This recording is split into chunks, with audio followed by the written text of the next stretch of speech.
이렇게 시간이 안 가는지 정말 버스 안에서 고인 이불 속에서 고인은 언제나 너에게 고인. Selamat pagi Bu. Sebelumnya perkenalkan saya asisten perawat Alika Muterasma yang bertugas pada pagi hari ini. Jadi kegiatan kita pada pagi hari ini saya akan membantu Ibu untuk batuk secara efektif ya Bu.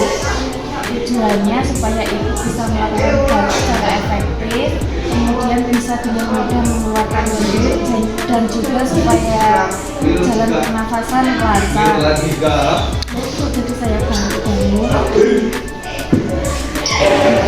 Baik Bu, jadi yang pertama posisikan tangan seperti ini, kemudian letakkan di atas perut, tahan nafas selama 3 detik, kemudian batukkan sambil badan dicondongkan ke depan ya Bu.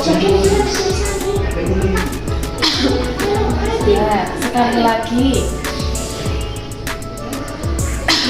Ya, betul. Bu, jadi gimana setelah latihan batuk secara efektif? Baik, jadi latihan batuk efektif bisa dilakukan di rumah juga ya Bu. Bisa dibantu dengan keluarga